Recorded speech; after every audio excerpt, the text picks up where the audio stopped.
Welcome to Verbal Pick Radio, where we give you a verbal image of life, and we are everyday. People like to welcome you all to the show. Look, Black Lives Matter. People are starting to get the picture. They're starting to get the point. But today on Father's Day also coincides with the summer solstice.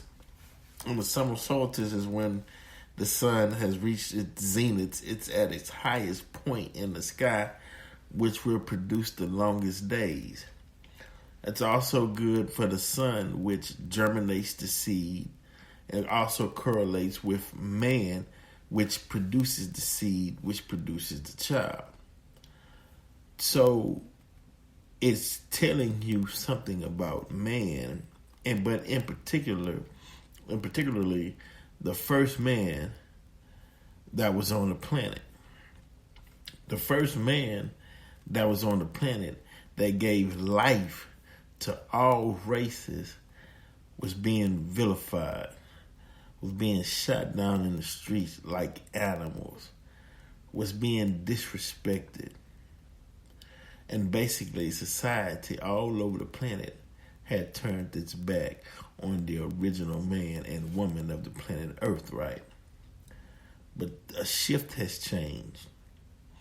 People are starting to understand the profound respect and gratitude because they're understanding if it was not for them, then there would be no us.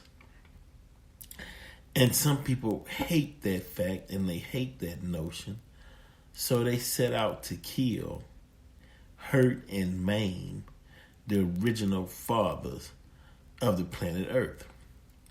So what I want to do for you tonight, I just want to play a piece.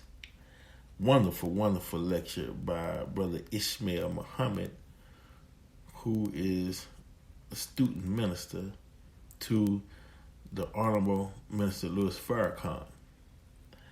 And I want you all just to pay close attention to his words, because humbly, I believe that he did a great job, more so than I could, pertaining to this subject. And for those who haven't heard the teachings of the Nation of Islam, it gives you a chance to hear it and get familiar with the teachings. That way you can say, well, yeah, I have heard the teachings, and you can agree or disagree, but at least you heard. That's the main thing. So we want to get into it. That way we can get a better understanding of what it is. Because I tell you, what's going on today in this time is not easy. Trust me. But we want to make it easy for you guys to understand what's going on. So it gives you a broader perspective and a broader respect of who we are. So I'm going to pick it up from right here. We're going to go into this thing. Right. We'll start right here. Gradually passing away. Not even a remnant Bro.Ishmael Muhammad of the old world will remain. I heard the minister say one day that God will destroy the very thought of this world out of the atmosphere. And the scripture says, and the Honorable Elijah Muhammad spoke on this, and you will remember no more. We won't even have a recollection or memory of this world when it is gone. Why should Black Lives matter? Some say all lives matter. But thank God, the real focus is out in front. In spite of others trying to say all lives matter. Yeah, all lives matter. But there would not be all lives if it were not for black lives. So black lives matter because, as a matter of fact, if it were not for black life, there would be no brown life. There would be no red life, yellow life, white life. So why should black lives matter?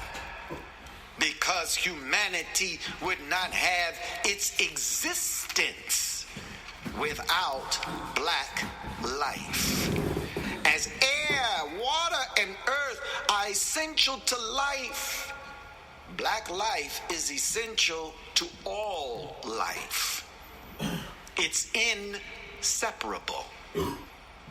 When you look at the scientific definition of matter, matter is defined as a physical substance in general, as distinct from mind and spirit. In physics, it's that which occupies space and possesses rest mass, especially as distinct from energy. Matter is the substance of which all material is made. Wow. Albert Einstein showed us that light and matter are just aspects of the same thing. I'm going to say that again. He showed us that light and matter are just aspects of the same thing. That matter is just frozen light, and light is matter on the move. How does one become the other? Albert Einstein's most famous equation says that energy and matter are two sides of the same coin. So the study of physics is the study of energy and its interaction with matter. So as energy and matter are two sides of the same coin, you don't know God outside of the human being.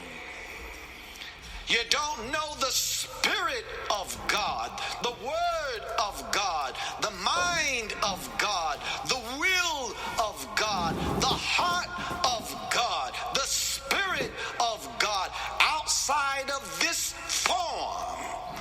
And that's why in this COVID-19 coronavirus pandemic, we saw all of the houses of worship empty. Al-Kaaba, Al-Haram, empty. The Vatican, empty. Because these are buildings, edifices, dwellings made of brick and stone. But that is not the real house of God.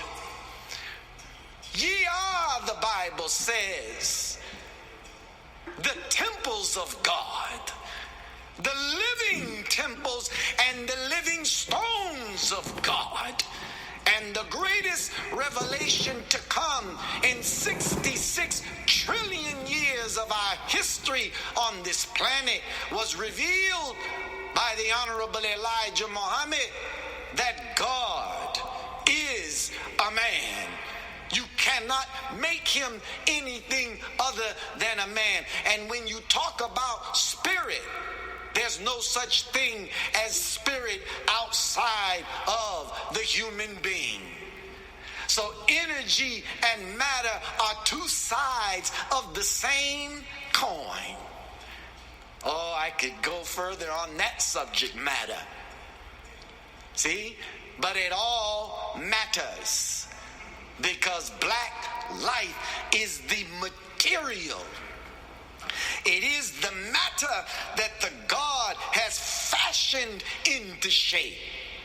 It's in the Quran of God making man. You have it in the Bible out of dust, meaning a particle of matter having no aim and no purpose. The Quran talks about man being fashioned into shape out of black mud. The black man is the mother and father of all human life, and blacks are the mother and father of civilization. We've been here a very, very long time, and we're going to be here for a very long time, because as energy and matter can neither be created nor destroyed, the black man has no beginning, therefore he has no end. That's why we're not a race. The black man is not on the field of competition with the other races. Races is a contest. Races have a beginning, have a start, and an end. But when you talk about the original people of our planet, the native people of our planet, they're not a race. So I came across this article written by Brian Koberline from the journal Universe Today. And he says, what does that really mean? Referring to Albert Einstein's quote on energy and matter are two sides of the same coin. And he said, he asked the question, but what does that really mean? And how are equations famous? I like to believe equations can be famous in the way a work of art or philosophy can be made famous. People can have awareness of a thing and yet never have interacted with it. He goes on to say they can understand that it is important and yet not understand why it's so significant. He says, which is a little too bad, as this is really a lovely mind-bending idea. Now, he's speaking on science, but I wanted to lift that up where black lives are concerned. The world is aware now of our suffering, yet they may have never interacted with black life in America. They understand that our cry for justice and our plight is very important, but not yet understand why it's so significant. So I want to help us today with the help of Allah and His Messiah, that all who are listening can understand why black lives matter.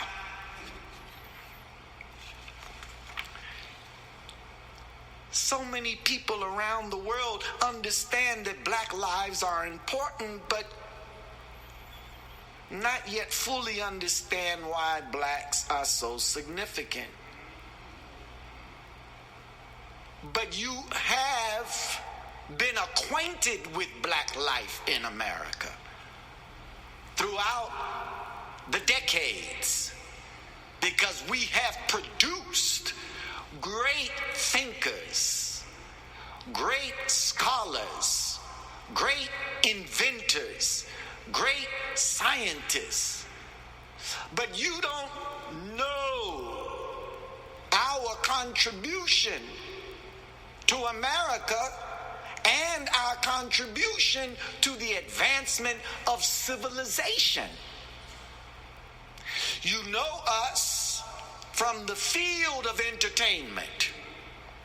You know Black lives from America as singers, rappers, dancers, artists, actors, athletes. You've seen our God-gifted skill and talent displayed on the basketball court, on the football field, in soccer, in baseball, and all sports, on the golf course, on the tennis court. Black lives have come to the top of all of those fields. But we are more than entertainers. We have brilliant minds. We are thinkers. We're writers. We're educators. And from Black America has come the voice of God. Now, your Bible tells you that he has made from one blood every nation of men to dwell on the face of the earth, and has determined their pre-appointed times and the boundaries of their dwellings or land.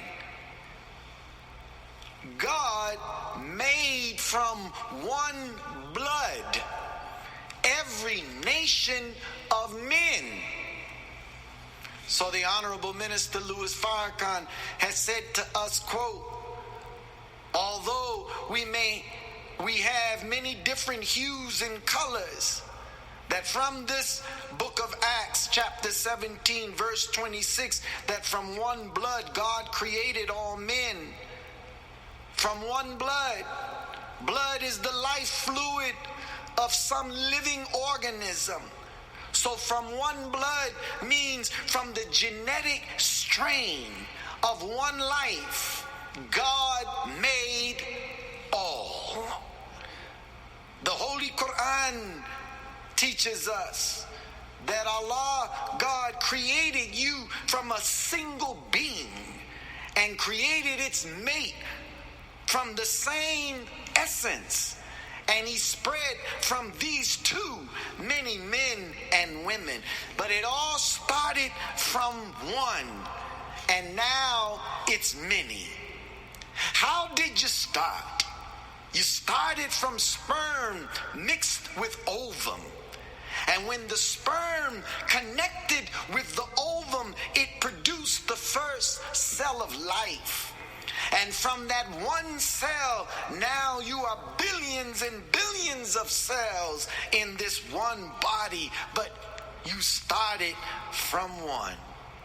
The Honorable Elijah Muhammad, from the master teacher among us, said that before there was a sun, moon, and star, before there was light, God was self-created. And that God created himself out of the material of darkness. And before there was anything, there was darkness, but it was a substantive darkness. What we see at night, that's not real darkness. It's called the absence of light because we are just in the shadow of the earth. We live in a universe of light where once there was total darkness, but matter was in the darkness. Even though matter was in the darkness, it is considered nothing because it was without aim and purpose. And anything without aim and purpose is considered nothing. Black lives matter. Black is not a color. Black is the essence in which or from which all colors come from. Black is universal.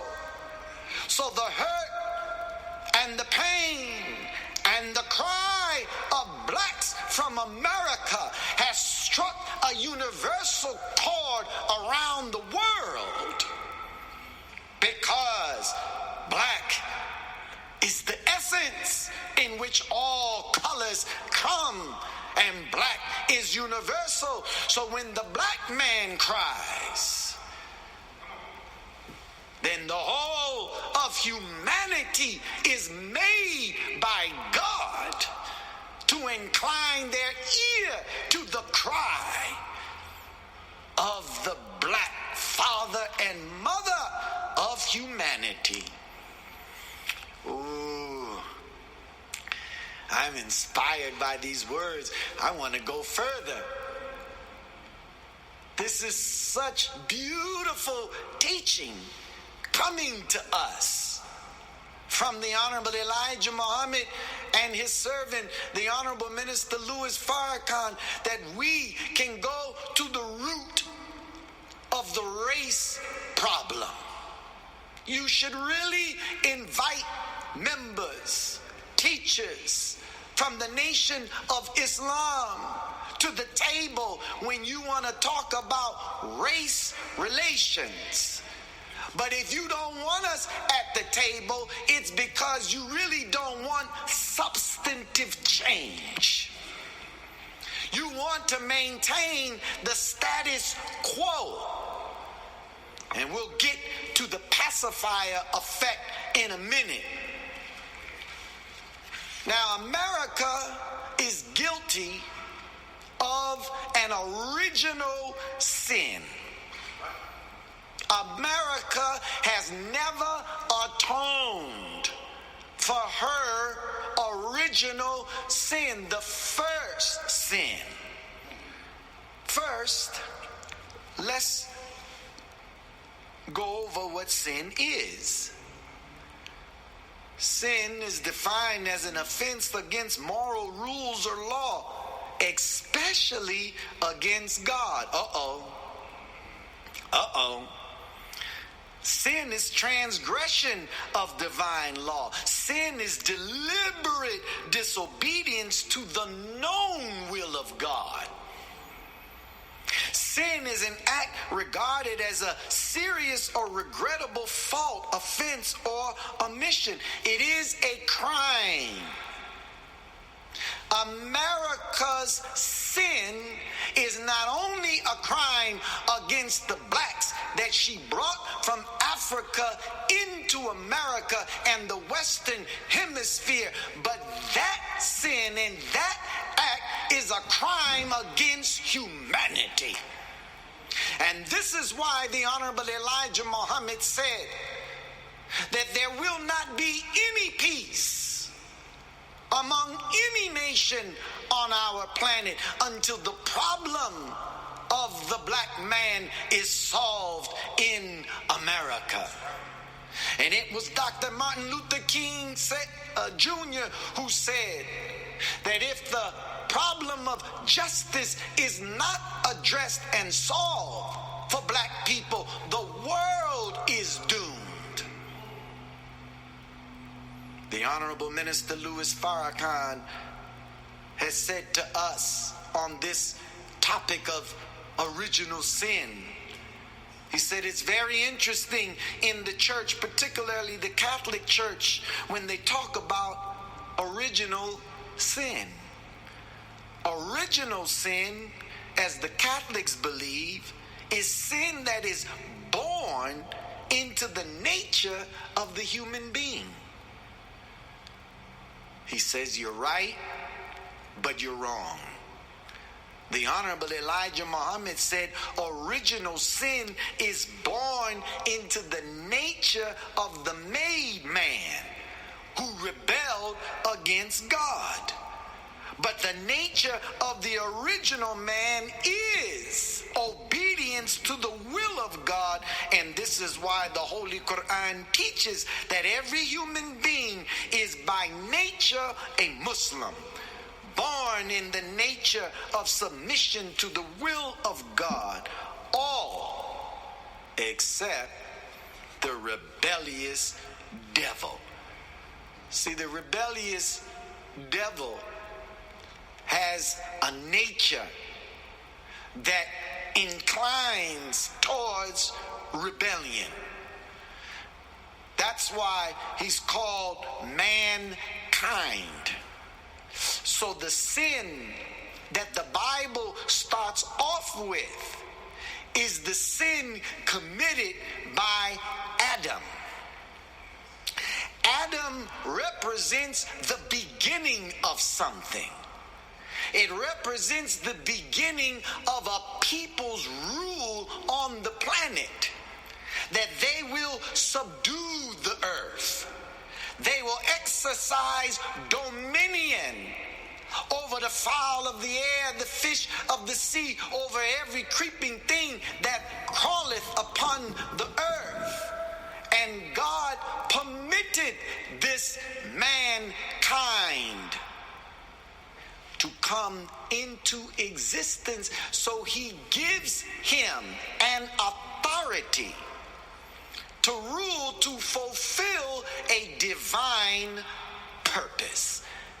And there is no argument that made man is the European, and there is no argument that the European has exercised world dominion.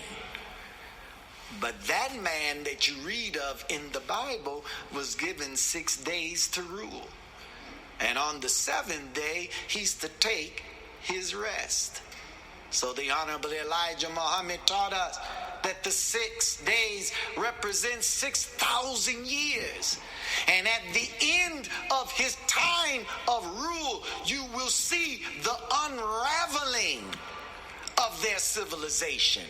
You will see the undoing, the disintegration of the world that they have built. I hope you're enjoying these life-giving teachings of the Honorable Elijah Muhammad. It gets better. Hang in there. The Honorable Elijah Muhammad on this subject of original sin said, referring to America, that their worst and most unpardonable sins were the bringing of the so-called Negroes here to do their labor. He wrote in his book, Fall of America, for many years I have written that America's greatest sin is her evil done to her black slaves, and that Allah God intends to repay her for what she has done. He goes on to say that America's wickedness, sins, is the same as the history shows of ancient Babylon. Only America is modern and much worse. He said in a speech in 1959, comparing the fall of America with the fall of ancient Babylon. And he said her wickedness, sins, is the same as the history shows of ancient Babylon. That Babylon is suddenly fallen and destroyed. Howl for her. Take balm for her pains, if she may be healed. This is a quote from the book of Jeremiah in the Bible. The Honorable Elijah Muhammad raised the questions, what were the sins of ancient Babylon? According to the Bible, she was rich, but she was proud. And her riches increased her corruption. He said, I only warn you to let ancient Babylon's destruction serve as a warning for America, that is the modern Babylon foretold in the Bible, in the book of Revelations. Ancient Babylon, her ships carried her merchandise to the ports of every nation. She was a drunkard. Wine and strong drinks were in her daily practices. Sound familiar? She was filled with adultery. Sounds familiar? And murder. She persecuted and killed the people of God. And she killed the saints and prophets of Allah God. Hate and filthiness, gambling, sports of every evil, as you practice in America, were practiced in Babylon. Only America is modern and much worse. Ancient Babylon was destroyed by her neighboring nations. America's sins, and especially her sins of murdering blacks, have reached God and heaven and the nation of righteousness.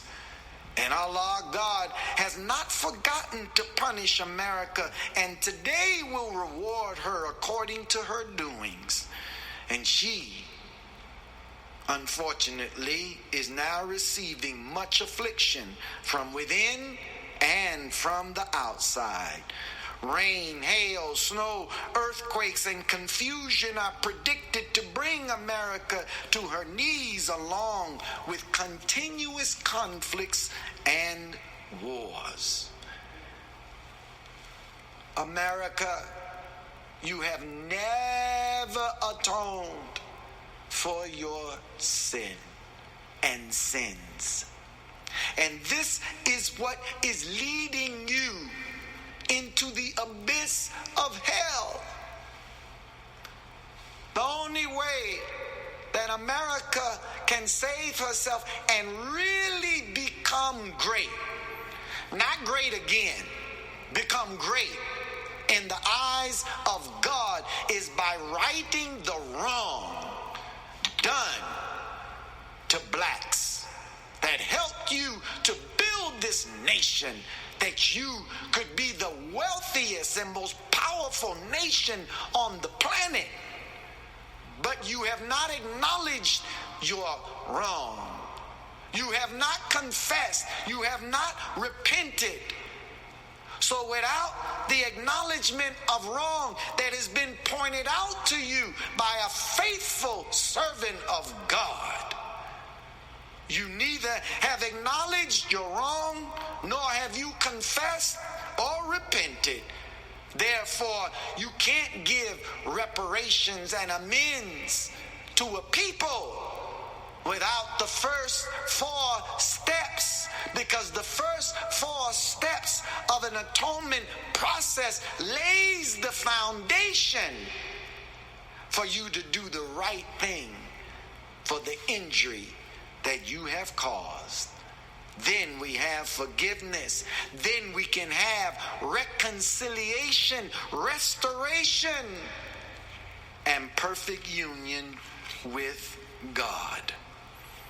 My dear and beloved brothers and sisters, Black lives matter.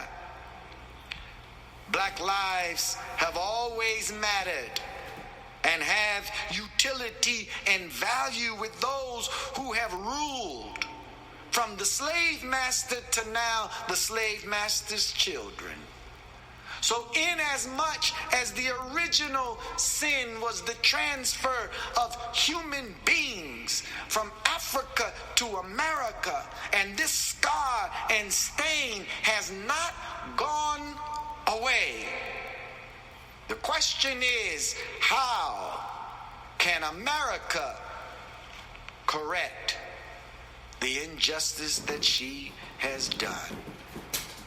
We must understand Black lives have always mattered, because slavery was an economic enterprise.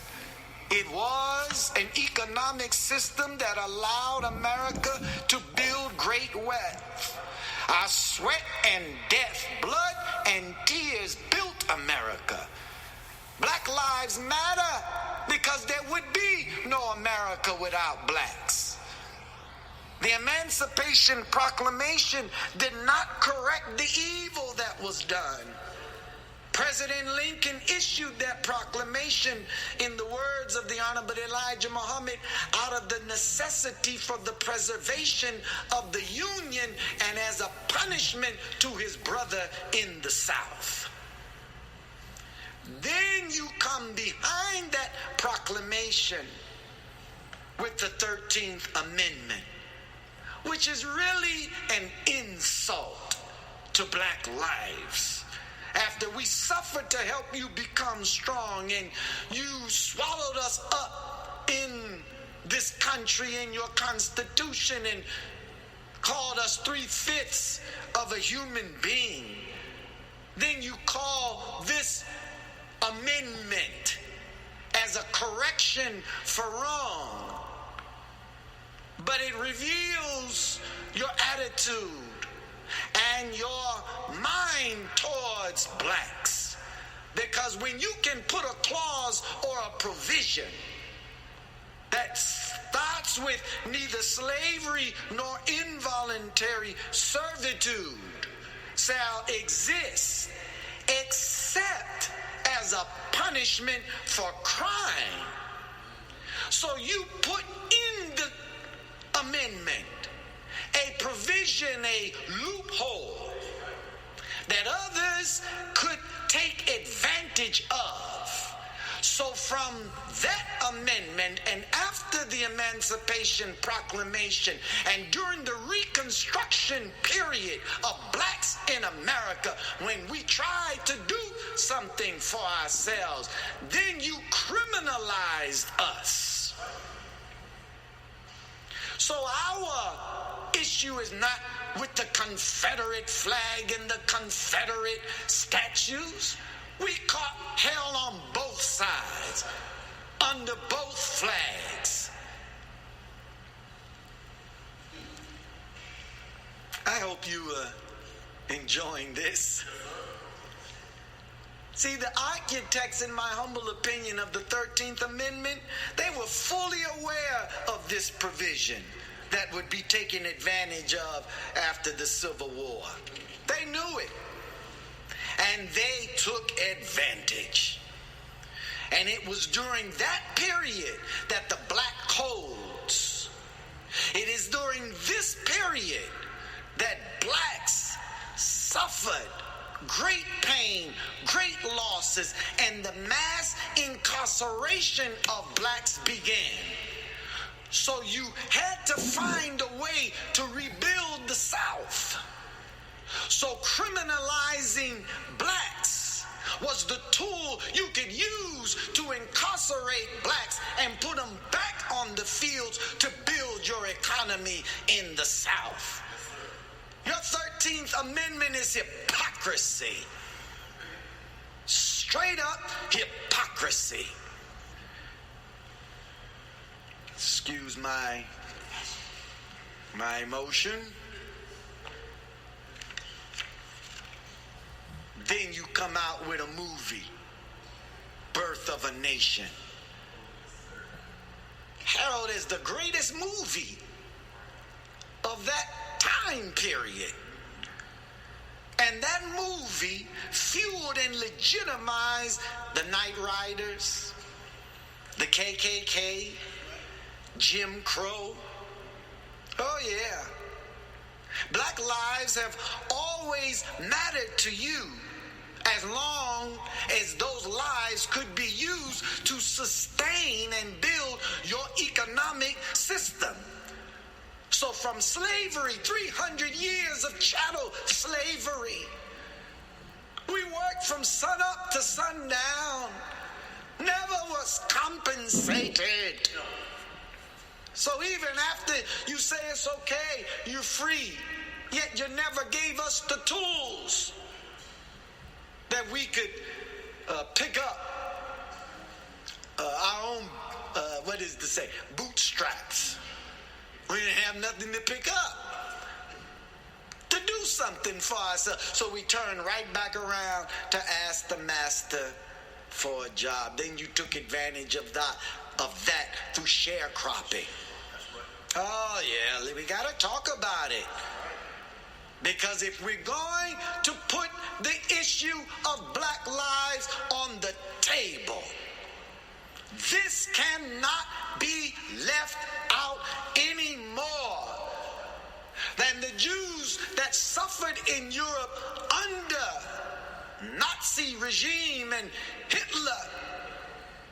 They never let the world forget the Holocaust and the horror cannot let the world ignore the Holocaust that took 50 to 100 million lives just in the Middle Passage. What about the lives that were lost on the plantation? Our women raped. The indignities that we had to suffer, where the slave master would come, take our women, have us go outside the home while he takes pleasure from our women, from our wives and our daughters. I'm sorry. No people on this planet have suffered what we have suffered, not for a couple of decades, but for centuries. For centuries. So after that movie that depicted us as wild savages, scenes of us eating the meat, you try to put fear of our presence, fear if we were allowed to really exercise freedom, what we would do. Then the false charges of a black man raping a white woman, and easily a white woman to blame it on a black man. But all of that was by design, to incarcerate us and return us back to our former state, which was slavery. This America, you got to atone for. There ain't no such thing as reparations without putting all of this on the table. And I'm almost where I want to be, because we got to be careful. I'm speaking to the leadership of this movement. Be careful that you do not settle for concessions.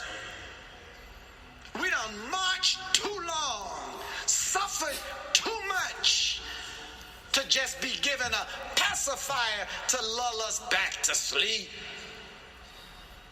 But from the criminalization of the black man, from that era coming up into the modern era, every president campaigned on tough on crime, war on drugs. From President Richard Nixon to Reagan to his vice president who won the presidency, George H.W. Bush, to his son, President George W. Bush, Clinton, President Bill Clinton, and I have to throw in his wife, Hillary Clinton. All of these presidents ran their campaigns on tougher crime and a war on drugs, not a war on poverty. You lied to us when you passed the Voting Rights Act and the Public Accommodations Act. You promised to direct tax dollars into the urban centers, but you lied. And you redirected those tax dollars to fuel the war in Vietnam.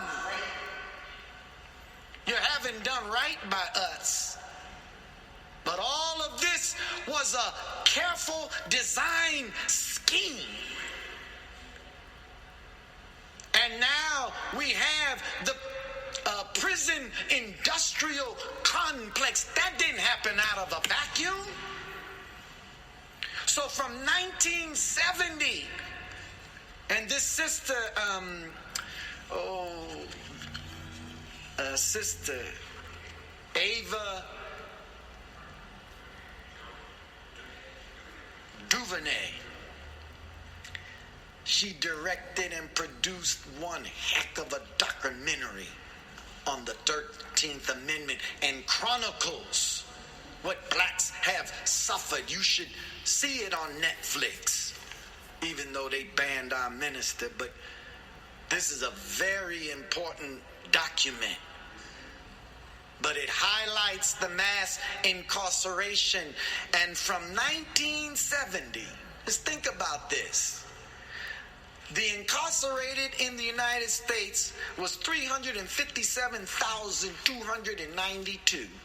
But from 1970 to 1980, within 10 years, it increased to over 500,000. Then in the 5 years after Reagan took office in 1980, it went from 500,000 to 759,000, an increase of 250,000 incarcerated. Then with all of this tough on crime and putting fear in the American people and portraying and depicting us as thugs and gangsters and criminals and rapists, it was that ugly portrayal of the black man that led to the successful Million Man March. Because the Honorable Minister Louis Farrakhan, as they were planning during that time, he wanted to give the world a vastly different picture of the black man in America.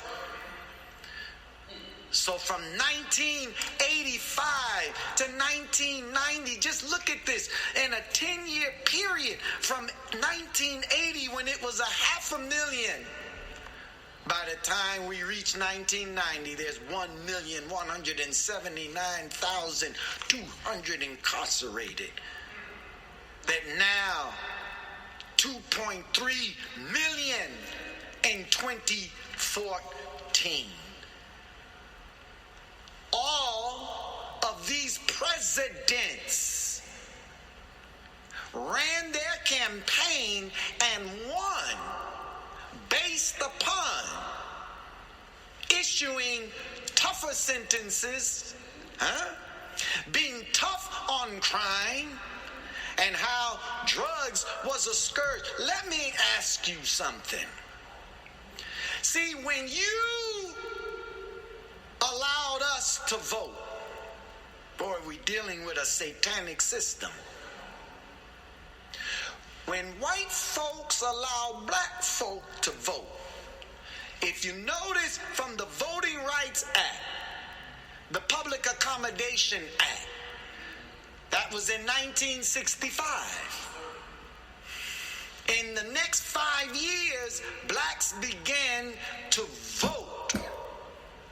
Black persons in political positions. And we started celebrating first black mayor in Gary, Mayor Hatchett. First black mayor in Detroit. So white folks said, y'all want to vote? Go ahead. And what they did was economic withdrawal. And in the economic withdrawal, they closed down factories, which was the staple for black employment. And you started seeding your manufacturing jobs overseas in cheap labor markets, leaving the black community without jobs. But where did drugs come from? We don't own the poppy fields in Afghanistan. We don't own the coca leaf plantations in Colombia or Bolivia or Peru. We don't own the land where marijuana is grown in Mexico. So how did we get the drugs? So the Italian mob struck deals with those of us in inside the hood. American gangster. Huh? And the heroin that went on the streets. See, we didn't bring it in. You brought it to us. So drugs became a lucrative business for black men that were not, could not get an opportunity for employment. Then, after being incarcerated, you put that on his rap sheet and call him a felon. That limits now even further the opportunities for a black man to be gainfully employed. No, we are dealing with Satan and a satanic system. Paul said we war not against flesh and blood, but against principalities and the rulers of darkness of this world and spiritual wickedness in high places. That's why Christ comes to crush it all and bring it all to a knot, because we can't breathe. And we'll never breathe in this system and under their rule. We have got to create a space for ourselves. Look at what the President Nixon's domestic policy chief, John Erckman, said. He said the Nixon campaign in 1968 and the Nixon White House after that had two enemies: the anti-war left and black people. Look at this. He went on to say, and this is in this documentary 13, you understand what I'm saying? We knew we couldn't make it legal to be either against the war or black, but by getting the public to associate the hippies with marijuana and blacks with heroin, and then criminalizing both heavily, we could disrupt those communities. We could arrest their leaders, raid their homes, break up their meetings, and vilify them night after night on the evening news. Did we know we were lying about the drugs? Of course we did. These are deceivers. These are liars. President Clinton, he came in, mandatory sentencing, the crime bill that he passed in 1994. 3 strikes and you're out. And that mandated that after 3 strikes, you would permanently be in prison. That was all under the Clinton administration. Why am I singling out President Clinton? Because we seem to be endeared to him. It's a perfect insult to the country's first black president and President Barack Obama to call President Clinton the first black president. What did he do? Under his administration, more blacks were incarcerated. His wife, as a senator in New York, called us super predators. See? They were portraying us in such a way to justify their abuse and justify in those days and even to this day the slaughter of our people. But Farrakhan was on the scene. Farrakhan was crisscrossing the country, which stopped the killing rallies. Farrakhan had men-only meetings, and that million-man march stayed the hand of what the enemy really had in his mind. I don't have a lot of time left on our broadcast. but I'm just going over the history to show why black lives have always mattered to the enemy. And black lives now have to matter with black life. And when black life matters with us, then it will truly be mattered with everybody else. And the sincere people around this globe that want to aid and support the black man's rise. So my dear brothers and sisters, reparations. Is anything paid or done to make up for wrongdoing or the act of making up for wrongdoing? Reparations is dealing with the repairing or being repaired. Reparation deals with restoration. It means to make amends. America does not want to apologize for its evil because that puts you at the table to make amends for your evil of 465 years. Look, I hope you all were paying attention and listening, and I hope you understand where we are at and what's really going on and taking place around the globe. And I hope you value you as an individual. I hope when you look at yourself in the mirror, you are proud and you love yourself. It's time to wake up and be the best you and go out there and get it.